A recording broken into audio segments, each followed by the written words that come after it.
Hello YouTube, it's Lion here with Hobbies and Man once again, and today we are doing another One Piece video. Last time I did a video ranking the Straw Hats from best to worst based on my personal opinion on them and my feelings about them and their backstories. Today we're going to be doing something similar. We're going to be looking at all of my favorite characters from One Piece that are not Straw Hats. In order to keep it fair and consistent, I'm going to do 9 different characters. I could do 10. But given that there's not 10 Straw Hats at the time that I'm reading, I'm just going to leave it at 9 non-Straw Hat characters. So, I can't remember the exact words I used for my last disclaimers, but basically all of this is based on my opinion. It's based on the backstories of the characters and how they affected me, or how cool I thought they were, or, you know, anything like that. It's not really based on their strength level or their, like, power scaling at all. I don't really care about that stuff. It's more about how I felt about these characters, or how helpful they were to the crew, or anything like that. It's all basically based on my emotional reaction to these characters, and I am talking only up to the end of Marineford War, which is chapter 597. I'm not talking about anything beyond that. This is pre-Timeskip stuff, so I'm gonna have spoilers for all of that, all of the first 597 chapters. So if you haven't caught up to that point, don't watch this video. And yeah, that's all I have to say about that. So let's start with number 9. Now, number 9 isn't really a character; it's a thing, but it basically is a character during Water 7, and that is the Going Merry. Now, I could have substituted this with other characters, like I could have picked Riley or something like that, but I think that the Going Merry is probably the best character, other than the other 8 characters on this list, because it's insane that I cried over a ship in One Piece, where I've cried over actual people and characters, right? The Going Merry was such a beautiful kind of character during the time that it was a character, because most of the time it was just a ship. But those little bits of moments in Water 7 when it turned out to be a character were amazing. There's just so much attached to the ship, and I loved that it, you know, the last thing it said to everyone before it like died basically was, "Thank you for caring about me." And we got to see, you know, this journey of this ship from Sewer Village all the way to the end of Water 7, and it had its Viking funeral, and it was just gorgeous and beautiful. And I loved that this non-human character that is also basically non-existent as a character had such an impact on me when it had like 5 minutes of characterization. It was just so good. There's so much about it that was just so beautiful, and I think that a lot of it isn't necessarily that Going Merry was good.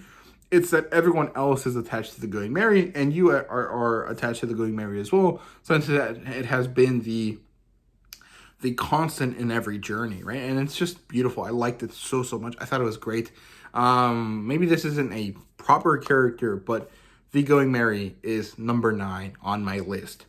Now, moving on to number 8 here, we have Rob Lucci. Now, I don't really know too much about Rob Lucci. I mean, we do get his background, but I think that for him, he's one of my favorite characters in One Piece, just because he has that very badass, like, mafia boss energy, and I love that. I think he's very cool. I really liked him when he was a member of Kali La, and he was just this weirdo, like, silent guy that had, like, a very cool style and aesthetic and very distinct character design, but he also had this weird, like, funky ass thing with his parrot, or like his bird that talked instead of him. I thought that was fun, but also he's just so cool, so badass, and so powerful, right? So he is truly the hardest villain to win against for Luffy, up to that point, and I thought that was great. I mean, the only other character that I can think of that compares in terms of like how badass he is, compared to Luffy, is probably Crocodile, who's higher up on this list. But Rob Lucci was great. I love that he basically destroyed Luffy. Like, Luffy won the fight at the end, but he basically also lost because he could not move, right? The whole reason that he survived is because Robin helped him and the Going Merry helped him, right? But Rob Lucci was so cool. I love him. I think that he's so badass. I love his Zoan fruit and his Zoan half man, half beast mode when he's like this cheetah man. I thought that's so cool. It's very badass. I liked it a lot. It was awesome. And I don't know, I just thought he was a really great character. I really liked his design. Him as a person wasn't really that great, but his like savage justice, his like law of the jungle type justice was very, very cool, very intense, and so, anti-Luffy that I just liked it a lot. I thought his dynamic with Luffy was very, very interesting. So that's why I like Rob Lucci. Then we have Boa Hancock, number 7. Now, she's like a great looking character, and I think she's on a lot of people's list for this reason. And she's definitely on my list because she's like a hot character, but also because she's just funny. Like, she's ridiculous and she's crazy, and when she looks down on you by looking up, that's hilarious. And it's ridiculous and it makes no sense, but it's funny. And the way she sims for Luffy is great. And the way she misinterprets everything Luffy does as like a signal of his love for her is funny. And also just the fact that she's so like tough. She's so badass. She's like the queen of this Amazon island. She is like the baddest bitch of the sea. She's so cool. She's badass, man. She's so awesome, but also so insanely stupid and crazy and weird, and it's funny as hell. And I like her so much because of that. I also liked her backstory. I thought it was really meaningful and really powerful. And it was interesting that she got saved by a fishman, if I remember correctly, and that she made up this like fake lore around herself and this like Gorgon thing to match her powers. So she basically turned to be Medusa for like in her lore thing, and I thought that was really cool. And I don't know, I just think that she's so powerful, and it's hilarious that she sims for Luffy the way she does, and so I really like her. So that's why she's on the list. She's really not the greatest character, but I like her more than Rob Lucci, and definitely more than the Going Merry, so she's on the list at number 7. Next we have Ace. I think his emotional impact that he brought to the series was great. I thought it was beautiful. I thought it was amazing. It was immensely sad, and I love that because I spent 20 years of my life reading and enjoying and watching stuff and never giving a crap about anything, and I'm being emotionally affected by it. But somehow, when I started reading manga, I was like, oh, suddenly everything just hurts, and I start crying over things that, I would have not cried over when I was younger. And I don't know, I really like it. I think specifically a lot of the things that affect me are like found family and like lifelong friendship type things. And Ace is like the epitome of found family for Luffy, right? So, the whole thing that happens with him and thank you for loving me and all of the stuff that comes with that was just so powerful. And even though like Ace really isn't a character we get too much development for so far, right? Like we get his introduction that he's looking for Blackbeard, his fight with Blackbeard post Jaya, I think, right? And then we get to see him in Impel Down, and then we get to see him in Marineford War, and then he dies. And that's basically it, right? There really isn't that much to him. And then, like, his backstory as a kid. But, like, everything about him is so powerful. This, like, hate that he has for himself and his family, like, who he comes from, like, Goldie Roger. And then the love that he found in Luffy, the reason to live that he found in Luffy, the reason to live that he found in Whitebeard. And it's just really beautiful and really powerful. And I really like Ace because he just brings so much heart to One Piece that was already there because Luffy and the crew are all full of heart. But Ace brings in a slightly different type of heart, a heart that is not wholly like naive and positive, like a lot of the stuff that, the Straw Hats kind of bring, but also not so corrupted and lost that he kind of becomes a sad, bad character. He's just like the right balance between those two things, and he's just so like wonderful as a character, and I really like him a lot. And just like man, like I seriously just shed a crazy amount of tears over the whole scene where he's just like, Luffy, thank you for loving me. You know, you're the only reason I made it this far. Like, oh man, that was so good. I liked it so much. But yeah. Then we have a Boogie at number 5. He's just too funny, man. I love Boogie. Definitely in the last arc. I didn't really care about him in his introduction. I think it was funny, and I thought it was cool that they were like fighting a circus, right? Like Murphy Napier says. But he wasn't really all that important. But then he like comes back in Impel Down, and he's hilarious, man. And I love that he fails upwards so often. It's so funny. It's hilarious. And it's also crazy that he has so much connection with the One Piece tale, right? Like, he was part of Goldie Roger's crew. He was friends with Shanks, and somehow he became like a really important character in in the war at Marineford, right? So I think it's funny. I like him a lot because he's so ridiculous. He's just like he definitely has skills and power, right? But he's also just so wacky, and he fails upwards so much that it's hilarious because basically by the end of Marineford, I'm pretty sure he's a warlord of the sea, or he's going to be. So that's like crazy. Like, he went from some loser in East Blue to being one of the most powerful pirates in, you know, the first half of the Grand Line, and like that, right? Just because he failed upwards enough, quickly enough that he just became relevant, and I think that's great. I love him so much. I think it's gonna be hilarious. I feel like he'll get the One Piece before Luffy, and I think that's gonna be great because it'd probably be the most stupid way to get the One Piece, but he's gonna do it, and it's gonna be hilarious. And I really like it. I'm really excited to see more about Boogie. Then we have Whitebeard at number 4. So awesome. I just love his entrance into Marineford. When he just shows up and cracks the sky, just like ruins the sky. He just uses his tremor fruit and just like pulls up, man. He's so cool. He's just so badass. Something about Whitebeard is just so powerful because it's like old guy, and you know he's on his last legs, but he still is like stronger than everyone around him, and it's just so cool. And again, he has a lot of good emotional punches like Ace, because he is very similar to Ace, and also his connection to Ace, and also his like desire for family, for found family. It's just so good. It just like matches a lot of the things that I like, and I like him so much. And the fact that he is all of this like good, like soft, cuddly, fluffy, gooey stuff, surrounded by this just like beefcake of an old man who just can like ruin the whole world if he just feels like it, is so cool. I like him so much. Whitebeard is so awesome. I don't know why his name is Whitebeard, because he has like a bone mustache for some reason. And no beard, but he's just so cool. I like him so much. He's a very great character. Then we get into the top 3 here, and number 3 is Crocodile. He's just so cool, man. So many of these characters are on here because they're cool, but man, they're just so many cool characters in One Piece. So Crocodile's on here because one, Alabasta is my favorite, one of my favorite arcs in the series.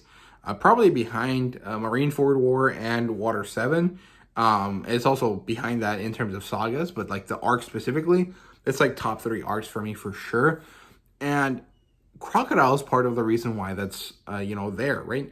The other reason is Vivi, but we'll talk about her when we get there. Crocodile is just so cool. He has that mafia boss thing, and I really like that aesthetic. I think he's so cool. He's always carrying his cigar, and I just like that he has so much mystery to him still, because Ivankov knows something about him, so maybe he was a woman at one point, I don't know, but he's just so cool. And he has this like beef with Whitebeard, and he just shows up and just tries to murder him immediately, and it doesn't work.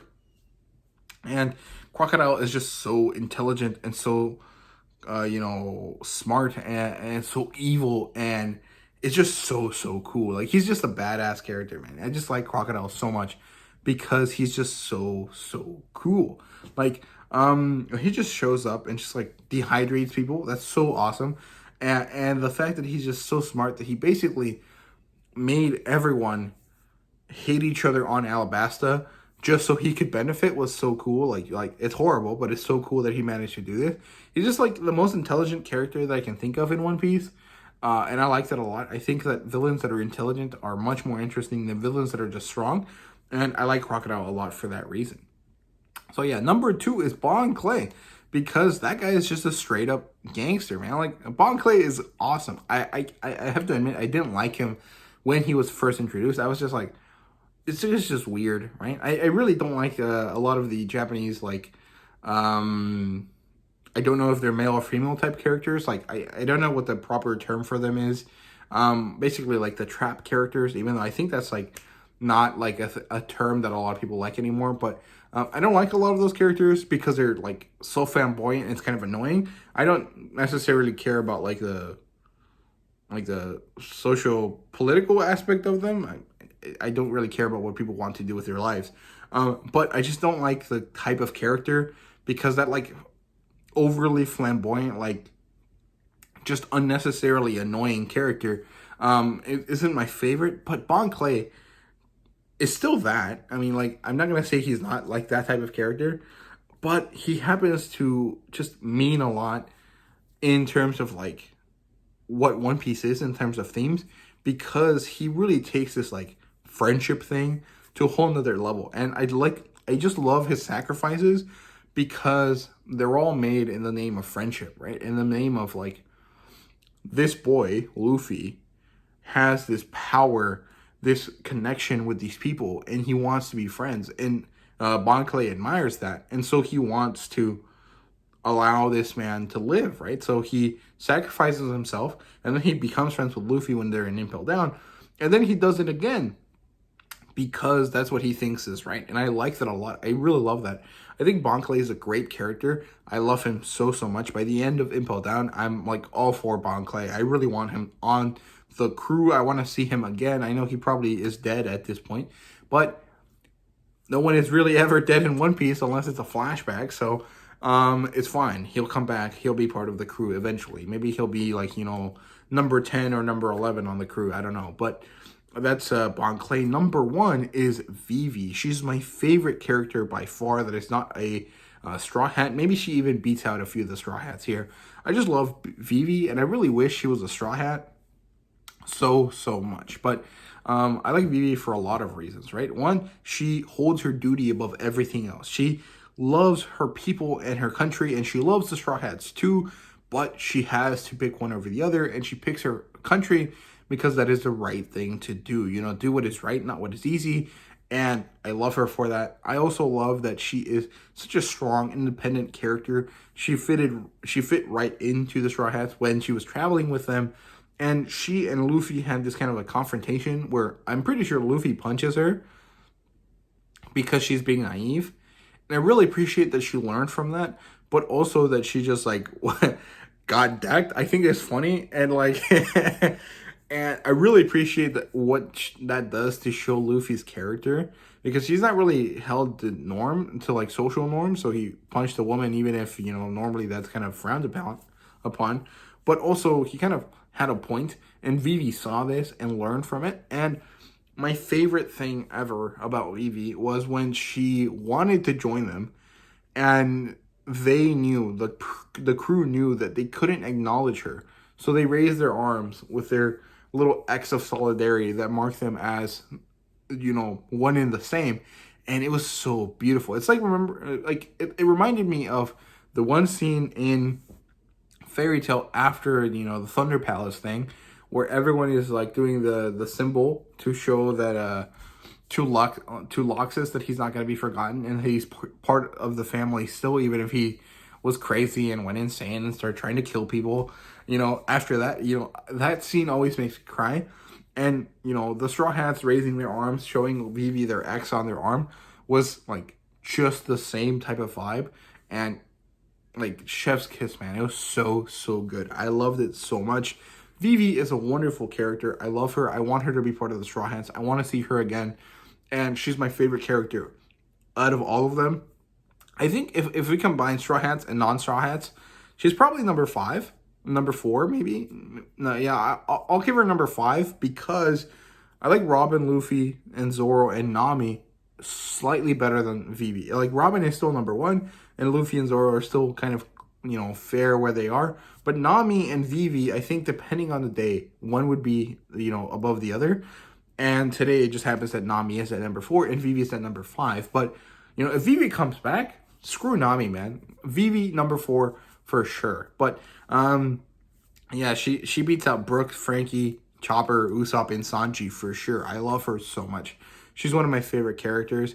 And I thought of some honorable mentions, but I can't really think of them anymore. Like off the top of my head, I can't think of any other characters that I like particularly, you know, as much as any of the others on those lists. So we'll just leave it at that. Vivi is my favorite character that is not a Straw Hat on in One Piece. And that's it. So I hope you guys enjoyed the video. Let me know what your favorite Straw Hats are down below in the comments. And yeah, if you liked the video, please leave a like, subscribe, and comment down below. Let me know what you thought. And thank you guys very much for watching. See you guys later.